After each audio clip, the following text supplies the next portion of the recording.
Hi everyone, welcome back to part 3 of hypertensive disorders in pregnancy. इस episode में हम management of gestational hypertension, non severe pre eclampsia, severe pre eclampsia and eclampsia पे discussion करेंगे।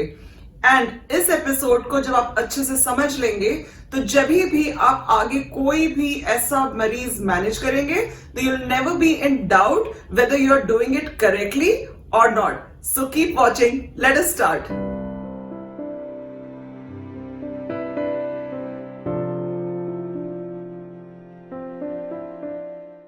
तो जो hypertensive disorders in pregnancy होते हैं उनके मैनेजमेंट के कुछ बेसिक जनरल प्रिंसिपल्स हैं। सबसे पहला, earliest detection of hypertension and proteinuria in any pregnant woman who is coming for an antenatal checkup.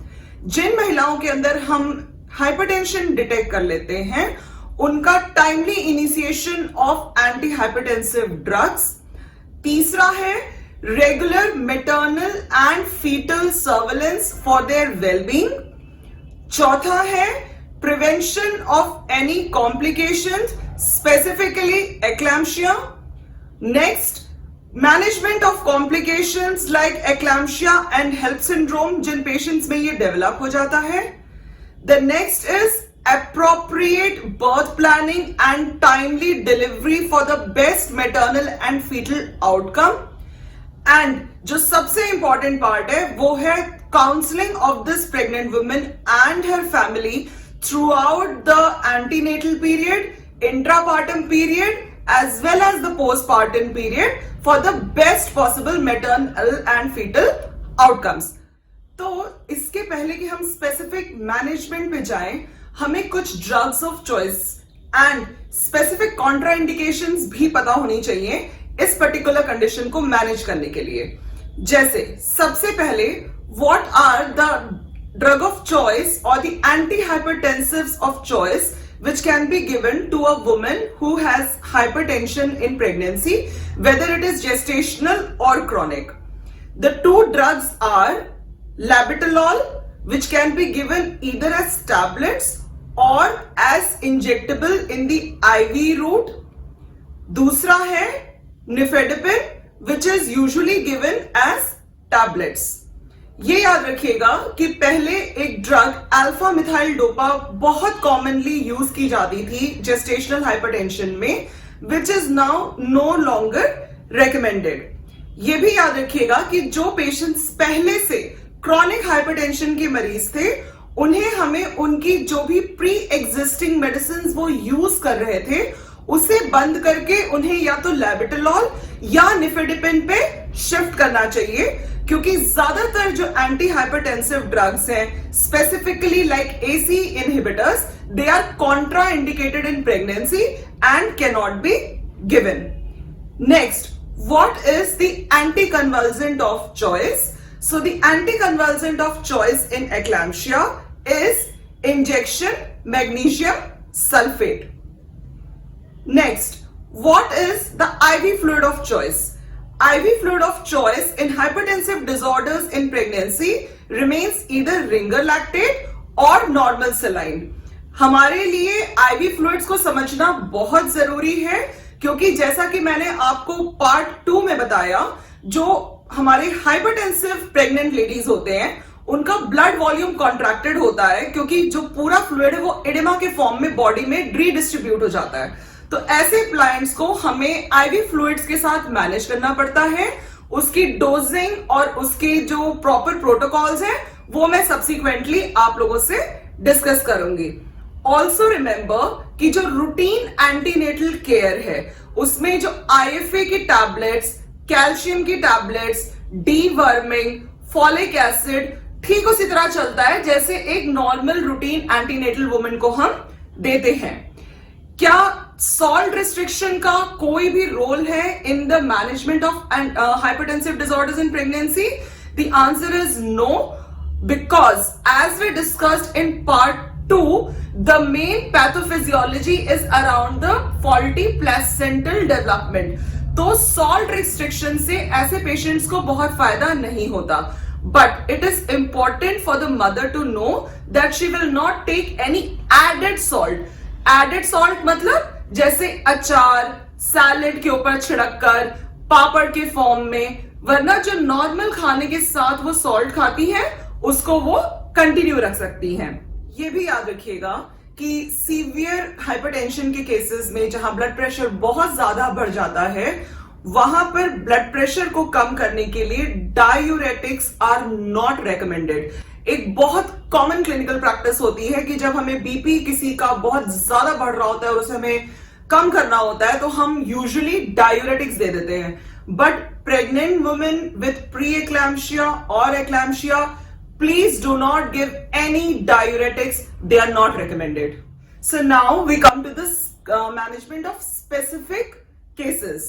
तो जैसा कि मैंने पार्ट 1 वीडियो में डिस्कस किया था, management of gestational hypertension, chronic hypertension and non severe preeclampsia more और less एक ही तरीके से होता है, बट जो मैनेजमेंट ऑफ सीवियर प्रीएक्लैम्शिया एंड एक्लैम्शिया है ये मोस्टली एक ही लाइंस पे होता है।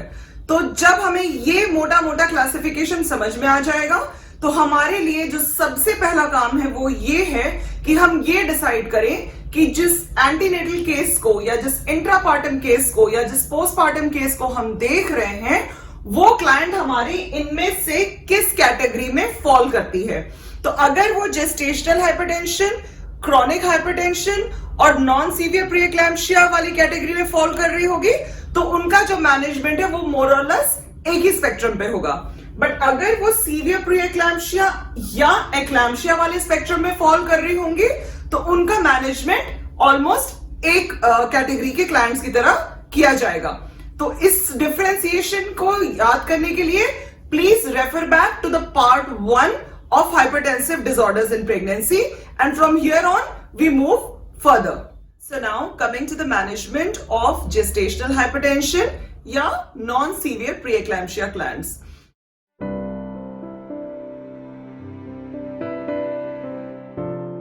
तो ये पेशेंट्स को नॉर्मली हम लोग ओपीडी बेसिस पे ट्रीट कर सकते हैं, प्रोवाइडेड वो इतना कंप्लायंस मेंटेन करें कि वो एटलीस्ट हर हफ्ते हमारे पास रेगुलर एंटीनेटल चेकअप के लिए आ सके। जो आइडियल फ्रीक्वेंसी होनी चाहिए ऐसे पेशेंट्स की वो होनी चाहिए at least twice in every week, but given the circumstances कि कुछ जो बहुत रूरल बैकग्राउंड के पेशेंट्स हैं वो हमारे पास रेगुलर शायद ना आ पाए, तो with proper counselling and proper workup हम इनको ओपीडी बेसिस पे ट्रीट एंड मॉनिटर कर सकते हैं। Now for every antenatal visit, what are the specific things that we need to look at? सबसे पहले हिस्ट्री। हर एंटीनेटल चेकअप पे हम इनसे पूछते हैं कि कहीं इनको कोई डेंजर साइंस तो नहीं है which can indicate the onset of severe preeclampsia. Danger signs जैसा कि हमने पहले डिस्कस किया, severe headache, blurring of vision, severe epigastric या राइट रिब्स या राइट हाइपोकॉन्ड्रियल रीजन में पेन, डिक्रीज्ड यूरिन या फिर वॉमिटिंग्स। सो ये एक नॉर्मल महिला को हमें समझाना पड़ता है कि please do not take it as कि ये शायद प्रेगनेंसी में तो वैसे भी हो सकता है, because in these patients it could be indicative of a danger sign. जो दूसरी इंपॉर्टेंट हिस्ट्री हम लेते हैं वो होती है fetal movement in third trimester pregnancies. तो हमें हमेशा मदर को बताना होता है कि कम से कम 24 घंटे में 10 से 12 बार बच्चे को घूमना चाहिए। तो हर बार जब वो हमारे पास एंटीनेटल चेकअप के लिए आती है तो हिस्ट्री में हमें ये दो components, danger signs and fetal movement के बारे में पूछना चाहिए। Now coming to the physical examination, हर एंटीनेटल चेकअप पे हमें इनका वेट मेजर करना है and any weight gain in these women which is more than 2 kgs per month or 1 kg per week is abnormal। क्योंकि जो लेडीज को इडेमा develop होना शुरू होता है उनके अंदर बहुत रैपिड वेट गेन देखा गया है। कॉमनली हो सकता है आपको क्लाइंट आकर बोले कि डॉक्टर साहब मेरे उंगली में अंगूठी या पांव में बिछिया या पैरों में पायल कसी हुई सी लग रही है। आपको इमीडिएटली डाउट होना चाहिए कि शायद इनको एडेमा ज्यादा डेवलप हो रहा है। तो जो नेक्स्ट हमें जब एग्जामिनेशन में मेन पैरामीटर चेक करना है वो है ब्लड प्रेशर। और जैसा कि हमें पता है कि नॉन सीवियर प्रीएक्लैम्शिया हम तभी तक कहते हैं जब ब्लड प्रेशर 140/90 मिलीमीटर से ज्यादा हो, बट 160/110 के अंदर ही हो। अगर किसी भी समय हमारे क्लाइंट का ब्लड प्रेशर 160/110 या उससे ऊपर चला जाता है तो हमें उन्हें इमीडिएटली हॉस्पिटलाइज करने की जरूरत है।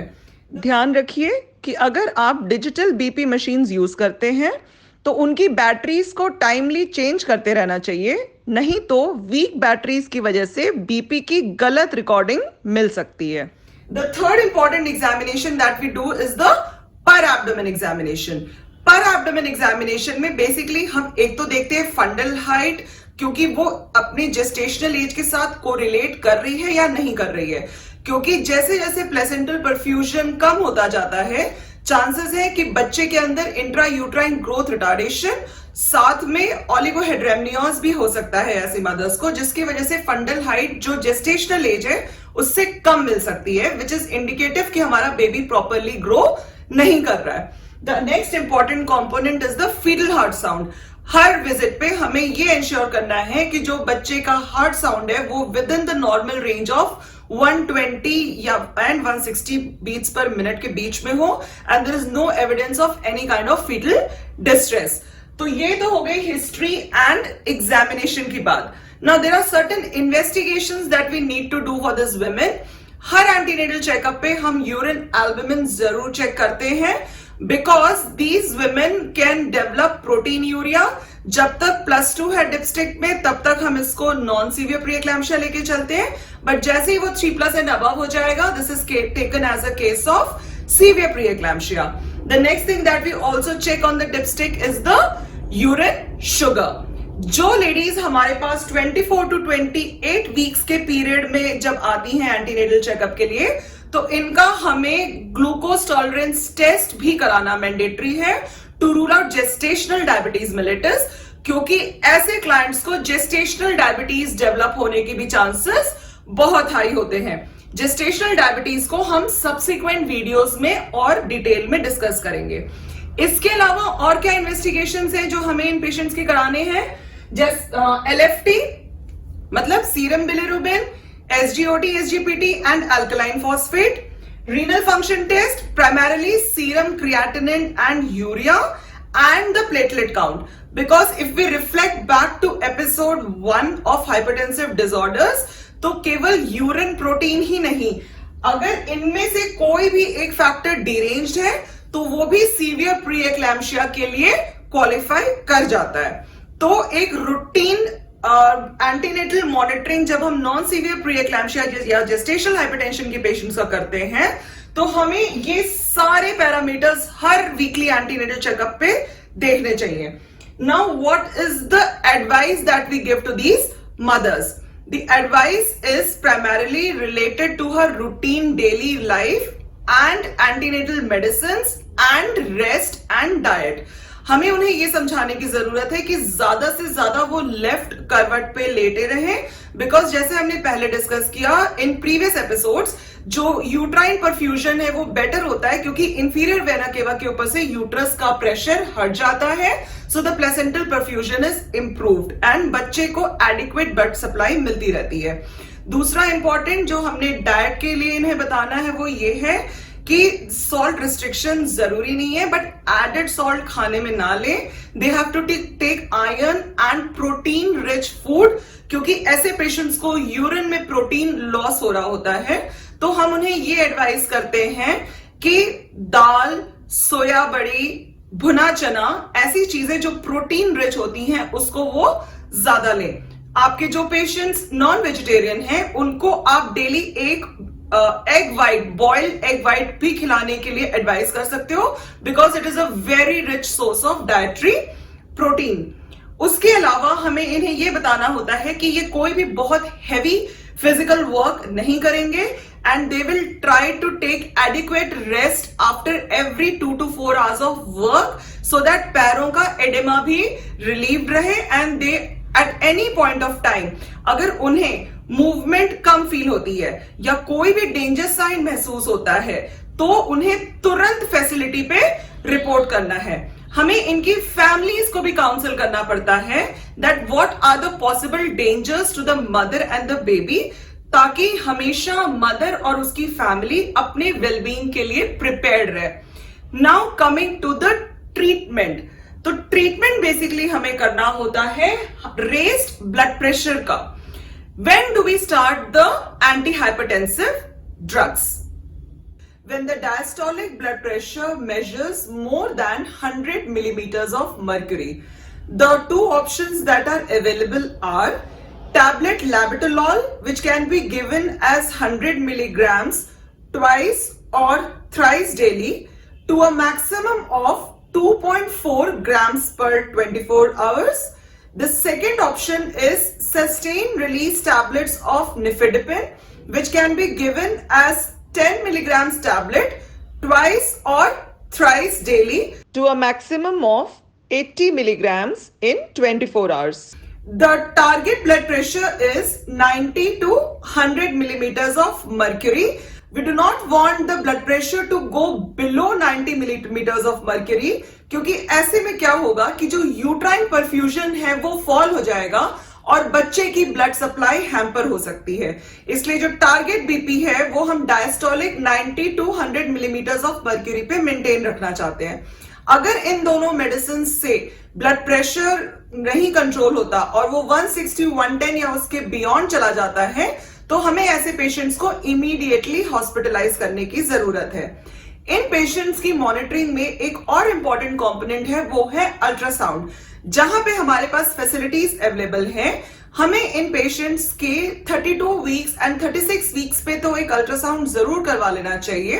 एंड अगर हमें लगता है कि फीटस के अंदर intra uterine growth restriction develop हो रहा है and if we have the facilities available, then we should also go in for Doppler ultrasounds to see if there is any evidence of absent or reverse diastolic flow, which will be an indication for immediate delivery of the fetus. ये देखिए, ये एक 34 weeks foetus का doppler ultrasound है in which there is absent and diastolic flow in the umbilical artery. ऐसे foetus को अगर deliver नहीं कराया गया तो उसकी इंट्रा यूट्राइन डेथ के चांसेस बहुत हाई हैं। नाउ ये प्रेगनेंसी हम कब तक एक्सपेक्टेड मैनेजमेंट पे कंटिन्यू रखेंगे? अगर सब कुछ within normal parameters maintain रहता है तो under constant supervision and monitoring we can extend the pregnancy up to 37 weeks of pregnancy, that is still term, and then deliver the mother depending upon the favorability of the cervix, depending upon other coexisting obstetric conditions. But otherwise जो हमारा vaginal root of delivery है वो ही preferred method है। लेकिन अगर वो feasible नहीं लग रहा है for some other coexisting obstetric indications, then we can plan for a caesarean section for these women and deliver her at term. Now next we discuss about the more serious conditions of severe preeclampsia and eclampsia. The definitive management of hypertensive disorders in pregnancy is termination of pregnancy. Baby को deliver करा के placenta हमें deliver करा देना है। जैसे ही placenta out होता है with in the next 12 weeks धीरे धीरे ये पूरी कंडीशन अपने आप रिजॉल्व हो जाती है। तो एंटीनेटल पीरियड में कंजर्वेटिव मैनेजमेंट या एक्सपेक्टेड ट्रीटमेंट का रोल तभी तक है जब तक मदर और फीटस के मॉनिटरिंग पैरामीटर्स सारे नॉर्मल आ जा रहे हैं। जैसे ही हमें ये लगता है कि हमारी ये क्लाइंट सीवियर प्री एक्लैम्शिया की तरफ टर्न हो रही है या अगर किसी को एक्लैम्शिया डेवलप हो जाता है, then this is an indication for immediate delivery irrespective of the gestational age of the fetus. तो इसके पहले कि हम इसके मैनेजमेंट में जाएं, हमें एक्लैम्शिया के बारे में थोड़ा समझ लेना चाहिए। For all practical purposes, any convulsion in pregnancy is considered as eclampsia unless proved otherwise.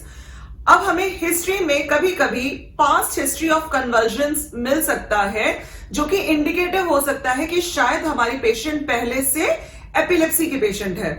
उस केस में भी हमें एक्लैम्शिया को रूल आउट करना जरूरी होता है, क्योंकि जो हमारे एपिलेप्टिक पेशेंट्स हैं उनको भी hypertensive disorders in pregnancy develop हो सकते हैं। देयर आर चांसेस कि कोई क्लाइंट हमारी किसी ड्रग पॉइजनिंग की शिकार हो गई हो.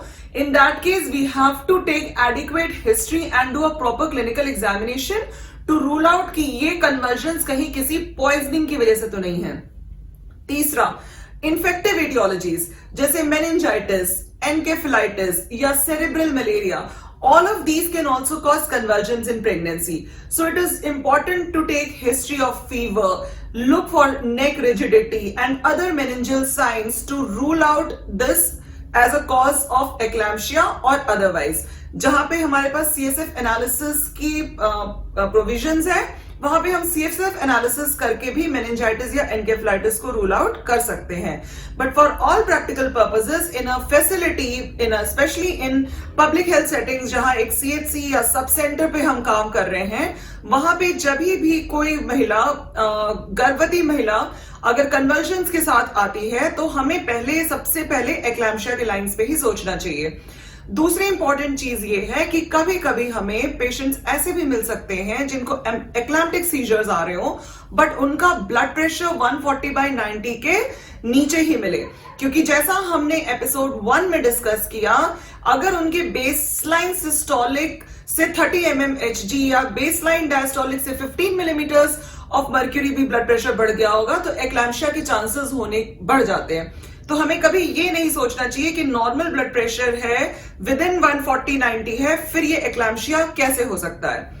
तीसरी इंपॉर्टेंट चीज ये है कि बहुत सारी ऐसी महिलाएं जिनको एंटीनेटल पीरियड में या डिलीवरी के दौरान सीजर्स नहीं आते, उन्हें पोस्टपार्टम पीरियड में करीब 20 to 25% लेडीज को एक्लैम्प्टिक सीजर्स आ सकते हैं. तो डिलीवरी कराने के बाद हमें निश्चिंत नहीं हो जाना चाहिए कि इस महिला को आगे प्रॉब्लम नहीं होगी. We have to watch for convulsions in these women. So with this basic background we come to the treatment of severe pre eclampsia and eclampsia, जो कि मोस्टली एक ही लाइंस पर चलता है.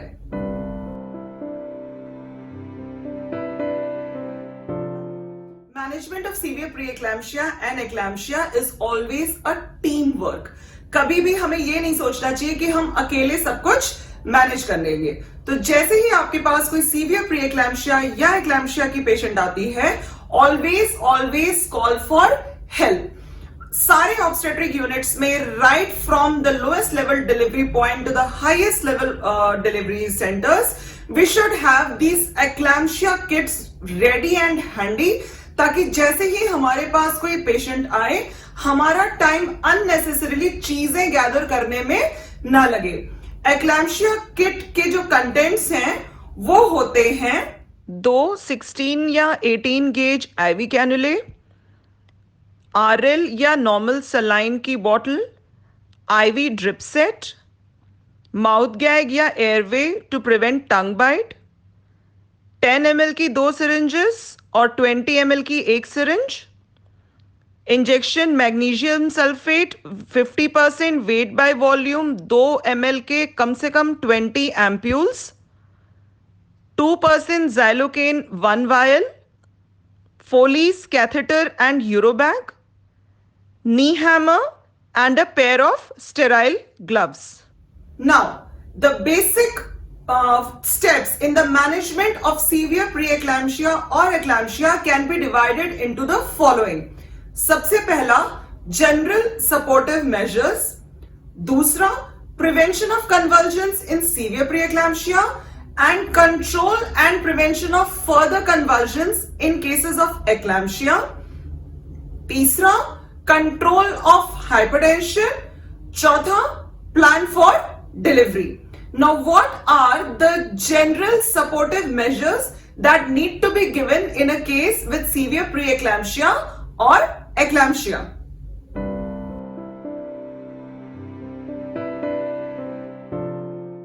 जनरल सपोर्टिव मेजर्स में सबसे पहला सपोर्टिव मेजर है वो है adequate positioning of the patient. तो जो हमारे सीवियर प्री-एक्लैम्शिया के पेशेंट्स होते हैं उनको हम हॉस्पिटलाइज कर देते हैं और उसके बाद हम उन्हें एक शांत एनवायरनमेंट में रखते हैं ताकि उन्हें एडिक्वेट रेस्ट मिल पाए. जो पेशेंट्स एक्लैम्शिया कन्वल्जन्स लेकर आते हैं उनके लिए जरूरी है कि हम उनको साइड रेल्ड बेड्स पे लिटाएं ताकि वो गलती से नीचे ना गिर जाए. दूसरा इंपॉर्टेंट पार्ट ये है कि हमें कभी भी एक्लैम्शिया के पेशेंट्स को रिस्ट्रेन नहीं करना चाहिए। अक्सर देखा जाता है कि पेशेंट्स के हाथों को लोग बेड के रेलिंग के साथ बांध देते हैं, which is a very inhuman and non respectful thing to do and it does not serve any purpose. तो हमेशा एक्लैम्शिया के पेशेंट्स को आप साइड रेल बेड्स पे लिटाइए, बट उन्हें रिस्ट्रेन मत करिए। पेशेंट को हमेशा लेफ्ट साइड टर्न करके सेमी प्रोन पोजीशन में लिटाइए ताकि जो भी सिक्रीशंस उनके जनरेट हो रहे हैं वो ड्रेन आउट होते रहे। परफॉर्म प्रॉपर ओरल सक्शंस ताकि उनका एयरवे ब्लॉक ना हो। टंग बाइट प्रिवेंट करना बहुत जरूरी है, इसलिए हमारे पास जो नॉर्मली माउथ गैग्स आते हैं या जो पैडेड टंग ब्लेड्स आते हैं उनको हमें पेशेंट के माउथ में रखना चाहिए ताकि उन्हें टंग बाइट ना हो। But always remember, don't try to do this when the woman is convulsing. जब कन्वर्जन पास ऑन हो जाए उसके बाद ही आप इसको अटेम्प्ट करिए। तो ये तो हो गया एक general positioning of the patient. The second important part is catheterisation. Okay, so we put a Foley's catheter in these ladies. वो इसलिए क्योंकि हमें इनका यूरिन आउटपुट बहुत क्लोजली मॉनिटर करना पड़ता है फॉर 2 रीजंस। पहला तो ये है कि अब हम इनको आईवी फ्लूइड्स स्टार्ट करेंगे तो इनकी intake output charting is very important. दूसरा ये है कि क्योंकि अब इनको हम इंजेक्शन मैग्नीशियम सल्फेट स्टार्ट करने वाले हैं तो उसके लिए urine output measurement is one of the most important parameters. तो हम इन पेशेंट्स को कैथेटराइज करते हैं। तीसरा, we start the patient on oxygen inhalation about 6 to 8 litres per minute ताकि उनके बॉडी के सारे ऑर्गन्स का परफ्यूजन मेंटेन रहे। जैसा कि हमने वीडियो 2 में डिस्कस किया था कि काफी सारे ऑर्गन्स में डैमेज, हाइपोक्सिक चेंजेस आ जाते हैं because of severe pre eclampsia and eclampsia. So to avoid this we start the patient on oxygen inhalation and we give the patient IV fluids. IV fluids, Ringer lactate या normal saline is started at the rate of 75 ml per hour. Now, before we start the IV fluid, जब हम cannula डालते हैं तो हमें इनका blood sample ले लेना चाहिए for all the investigations of LFT, RFT, platelet count and very importantly for bedside clotting test. क्योंकि इन पेशेंट्स को कोएगुलोपैथी डेवलप होने के चांसेस बहुत हाई हैं and we will have to terminate the pregnancy. तो अगर कोएगुलोपैथी है तो वो हमें मैनेज करनी पड़ेगी, वरना इस क्लाइंट को जबरदस्त ब्लीडिंग हो सकती है ड्यूरिंग नॉर्मल डिलीवरी और सिजेरियन तो पॉसिबल ही नहीं हो पाएगा। तो हमारे लिए इंपॉर्टेंट है कि हम आईवी लाइन लगा के पहले ब्लड सैंपल्स कलेक्ट करें, फिर हम रिंगर लैक्टेट या नॉर्मल सलाइन स्टार्ट करें at the rate of 75 ml per hour. Now this is very important because अगर हमने इनको ज्यादा फ्लूइड ओवरलोड कर दिया तो उन्हें पल्मोनरी एडिमा होने के चांसेस बहुत हाई होते हैं। लेकिन अगर हमने इन्हें फ्लूइड रिप्लेसमेंट नहीं दिया तो इनके अंदर डिहाइड्रेशन के भी चांसेस बहुत हाई होते हैं। कुछ सर्विस प्रोवाइडर्स और स्टूडेंट्स में ये डाउट होता है कि मैम ब्लड प्रेशर हाई है फिर हम नॉर्मल सलाइन दे सकते हैं क्या? सो यस, रिंगर लैक्टेट या normal saline he IV fluid of choice है।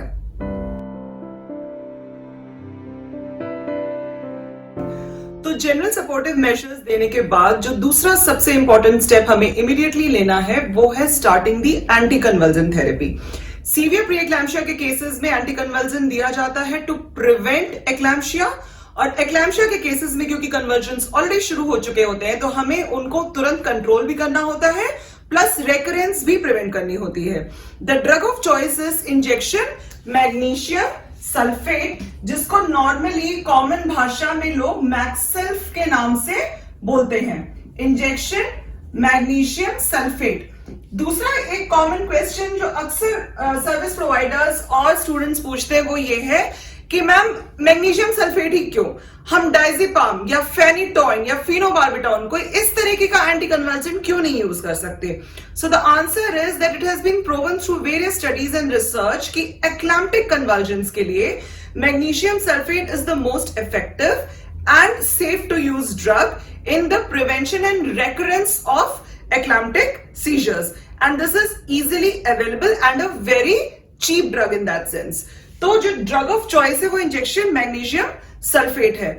Now how do we give it? The regime which is given is called as the Pritchard's regime, और मैं इसी को आपसे डिस्कस करूंगी primarily because this is the most commonly used regime and also the government of India recommended norm for the public health facilities also. So Pritchard regime में हमें करना ये होता है कि जैसे ही हम एक मरीज को सीवियर प्री एक्लैम्शिया या एक्लैम्शिया डायग्नोज करते हैं, we give her what we call as the loading dose. The loading dose of injection magnesium sulphate. इस लोडिंग डोज में हमें 4 ग्राम मैग्नीशियम सल्फेट जो है वो देना होता है स्लो आईवी, और 10 ग्राम हमें देना होता है डीप आईएम। तो जो टोटल डोज दी जाती है वो दी जाती है करीब 14 ग्राम which is split into 2 parts, 4 grams which is given as a slow IV and 10 grams which is given as a deep IM। अब ये जो 10 ग्राम वाला है इसको भी हम फर्दर 2 पार्ट्स में डिवाइड कर देते हैं, 5 ग्राम्स प्लस 5 ग्राम्स। हमारे पास जो मैग्नीशियम सल्फेट आता है वो 50% वेट बाय वॉल्यूम में आता है। तो जो 4 ग्राम दिया जाता है वो दिया जाता है in the strength of 20% wait by volume, और जो इंट्रामस्कुलर दिया जाता है वो दिया जाता है 50% वेट बाय वॉल्यूम।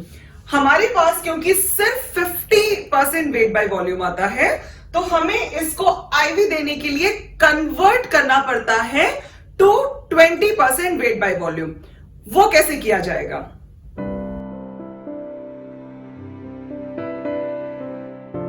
तो 20% वेट बाय वॉल्यूम को स्लो आईवी देने के लिए हम क्या करते हैं कि एक बड़ी सी 20 ml की सिरिंज लेते हैं।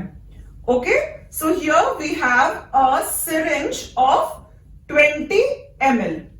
अब इस 20 ml के सिरिंज में हम 12 ml लेते हैं normal saline.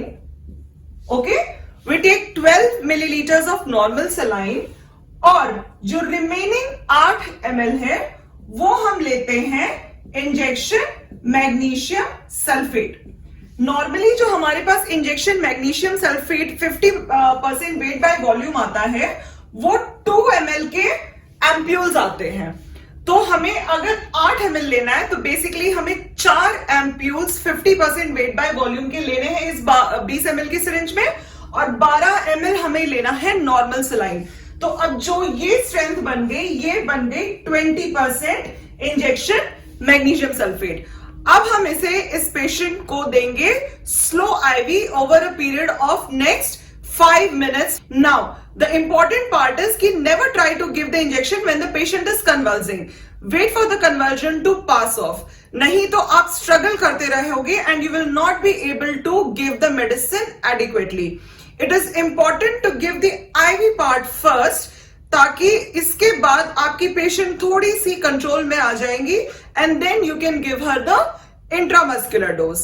It is important to remember कि जो लोडिंग डोज है 14 ग्राम, उसको लगाने के लिए हमें उस समय यूरिन आउटपुट को मॉनिटर करने की जरूरत नहीं है। सब्सिक्वेंट डोजेस के लिए हमारे लिए urine output measurement becomes important. So after giving this 4 grams of 20% magnesium sulfate intravenously, now we give the 10 grams deep IM। अब ये कैसे दिया जाएगा? इंट्रामस्कुलर डोजेस को हमें देने के लिए 2 10-10 ml की सिरिंजेस लेनी पड़ती हैं।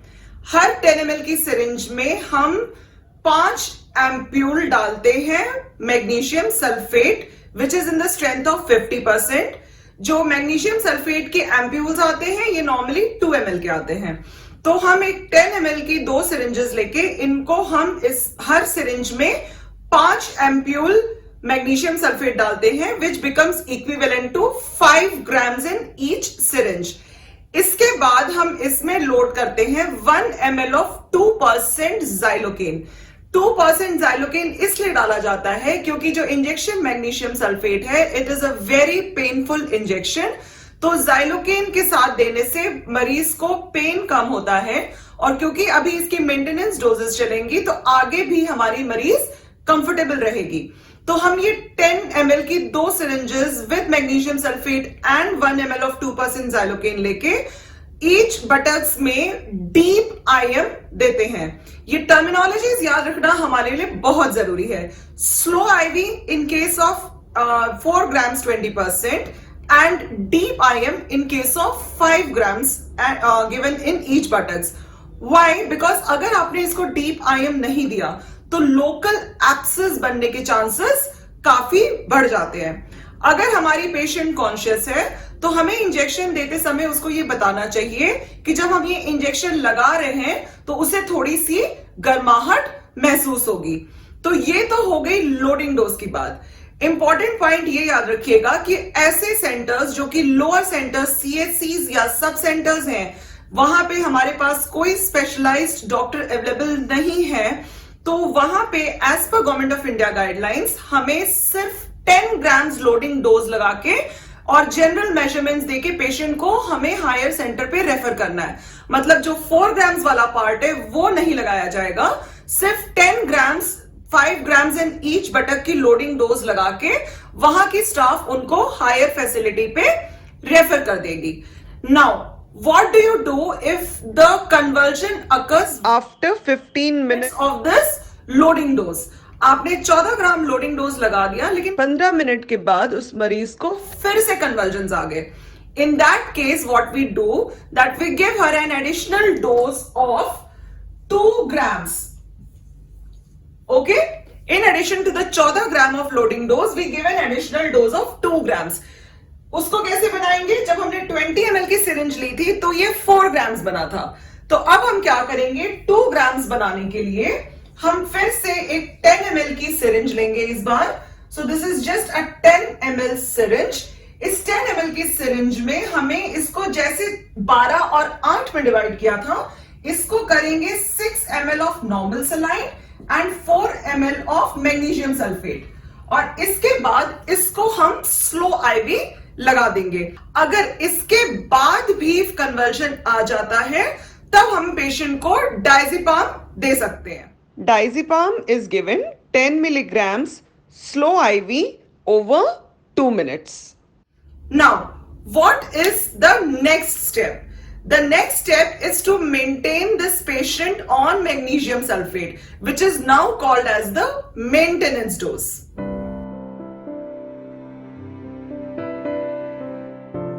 So now, how do we give the maintenance dose?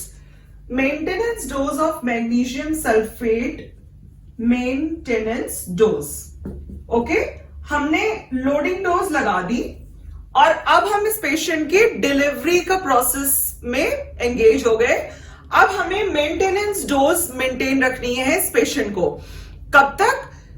Delivery होने के 24 घंटे के बाद तक या लास्ट कन्वर्जन से 24 आवर्स तक। जैसे फॉर एग्जांपल हमने पेशेंट को लोडिंग डोज पर डाला, हमने उसकी डिलीवरी के लिए प्लानिंग स्टार्ट की, ईदर बाय नॉर्मल डिलीवरी और by caesarean section that lady gets delivered. तो जब तक वो डिलीवर नहीं होती है हमारी पेशेंट मेंटेनेंस डोज पे रहती है। जैसे ही वो डिलीवर हो जाती है फिर हम उसके अगले 24 घंटे तक ये मेंटेनेंस डोज चालू रखते हैं।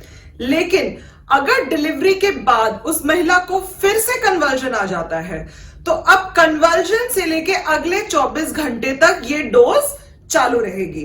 सो this is called as the maintenance dose.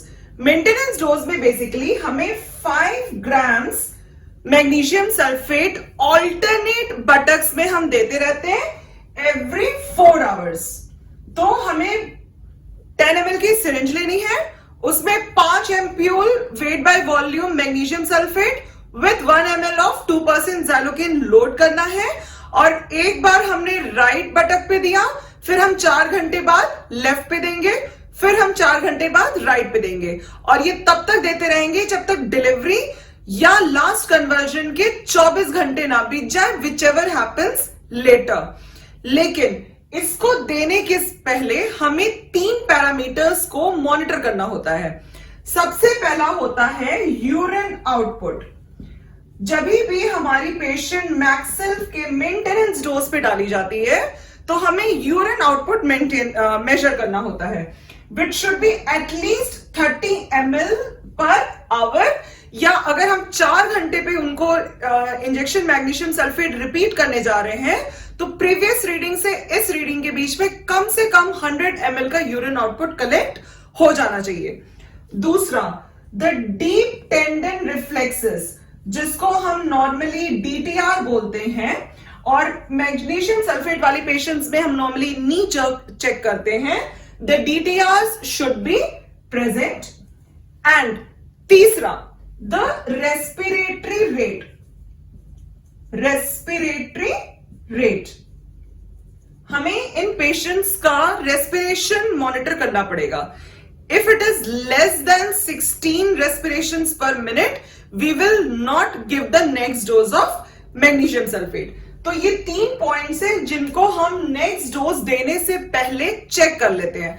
अगर तीनों में से कोई भी फुलफिल नहीं हो रहा है तो next dose of magnesium sulphate is withheld, it is not given. But अगर रेस्पिरेटरी रेट महिला का 16 पर मिनट से कम आ गया तो अब हमें इन्हें एंटीडोट देना पड़ेगा। Antidote, okay. So magnesium sulphate का जो एंटीडोट होता है वो होता है injection calcium gluconate. Injection calcium gluconate सबने देखा होगा, 10 ml के लंबे लंबे एम्प्यूल्स आती हैं। So what we do is, this is called as a rule of 10।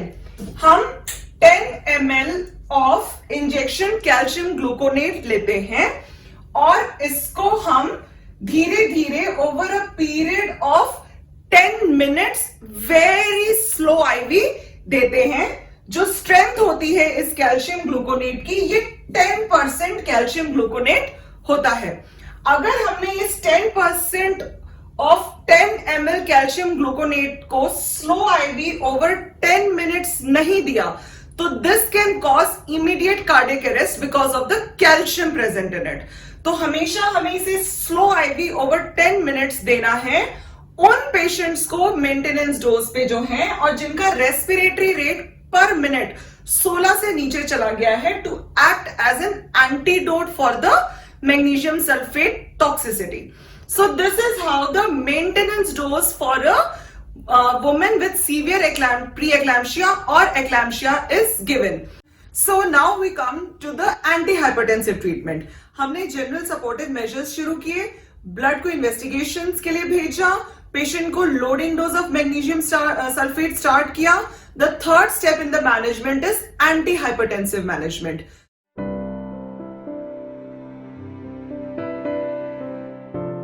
जो टारगेट ब्लड प्रेशर हमारा इन पेशेंट्स में है वो है diastolic between 90 to 100 millimetres of mercury.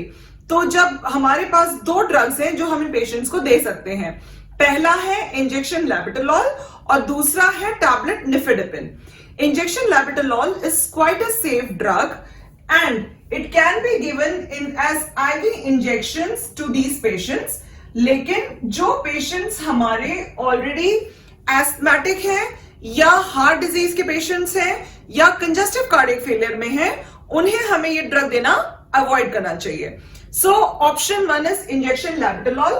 Now how do we give it? 20 milligram से हम शुरू करते हैं।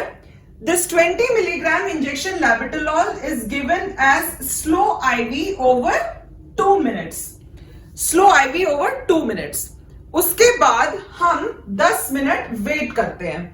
10 मिनट के बाद हम फिर से रिपीट बीपी करते हैं और अगर हमारा डिजायर्ड डायस्टोलिक 90 to 100 नहीं आया है तो हम इस 20 वाले डोज को अब डबल करके 40 कर देते हैं। So now this 40 milligrams injection labetalol is again given slow IV over a period of 2 minutes and then we wait again and for 10 minutes. 10 minutes wait करने के बाद हम फिर से एक बार ब्लड प्रेशर को रिपीट करते हैं and if the blood pressure is still not within the desired limits then we double this rate and make it 80 milligrams. 80 milligrams slow IV over 2 minutes. Now this is the maximum.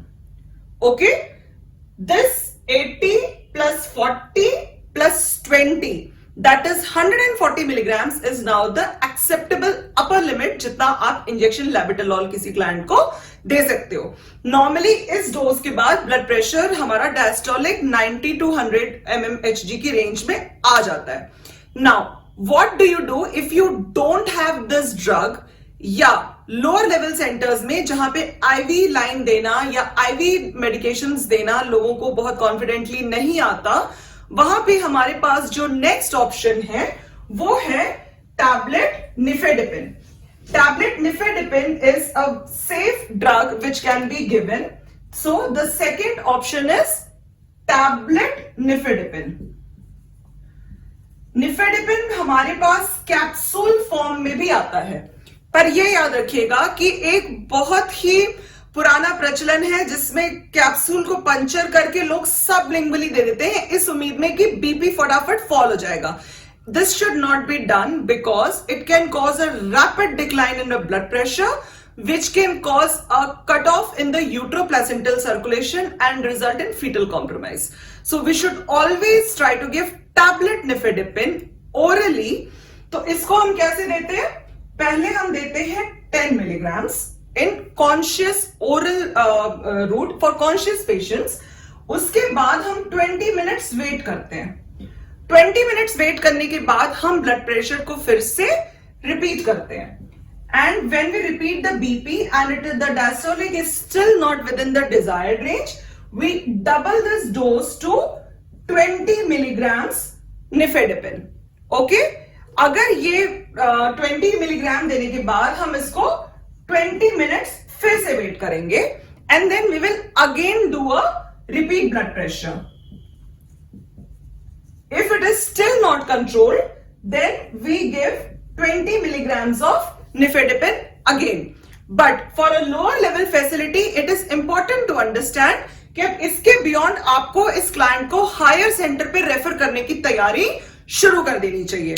So this is how we give a tablet of nifedipine for the hypertension control. And as I mentioned earlier, please refrain from giving diuretics. Diuretics are not recommended for control of blood pressure in hypertensive disorders in pregnancy. Now, the fourth part of management is the delivery of the mother. Severe preeclampsia में from the time of onset of symptoms, we need to deliver the mother within the next 24 hours. And eclampsia के case में from the onset of symptoms within the next 12 hours.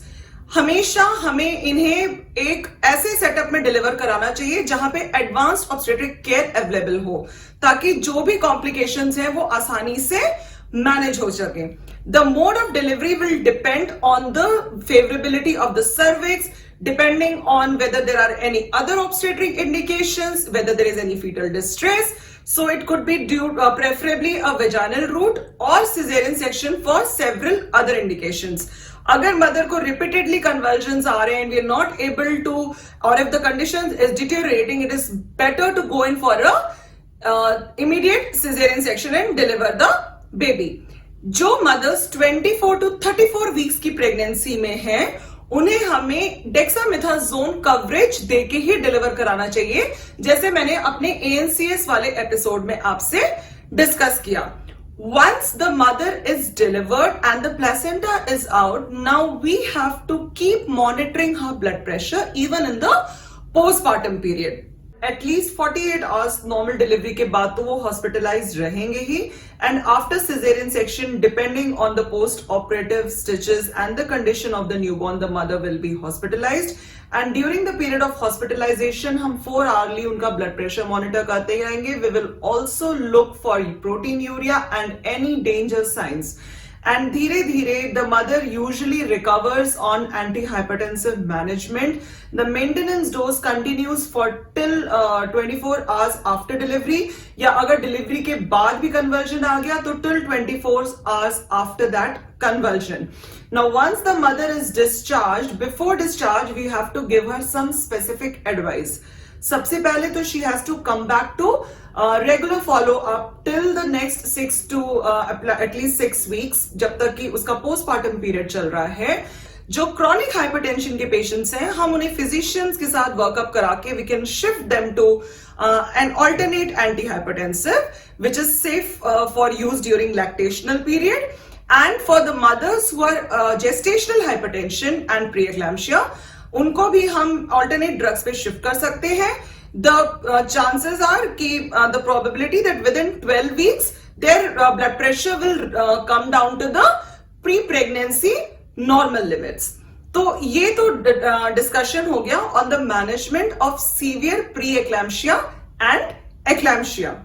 जो next important component है वो है family planning component.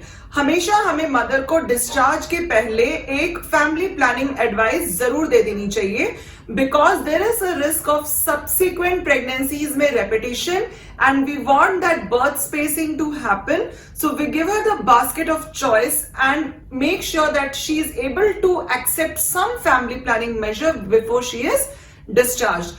इस mother को हम regular follow up के लिए एवरी 7 to 10 days बुलाते रहते हैं, जहां पे primarily will look at how her blood pressure is responding, whether she still has some danger signs, some visual impairment or any kind of renal or liver impairment which can last long, in which case she has to be attached to a physician। So this is the overall management of the hypertensive disorders in pregnancy। This is a very long episode because it manages everything right from gestational to chronic to non-severe, severe and preeclampsia and eclampsia। I hope you found it useful। अगर आपने अभी तक मेरा channel subscribe नहीं किया है तो please subscribe learn OBG with Dr. Vandana and touch the bell icon, like, comment and share with your friends and colleagues to stay updated for quick review of day-to-day OBG gynae practice topics। Thank you and have a nice day। To get more updates, subscribe to our channel and hit the bell icon।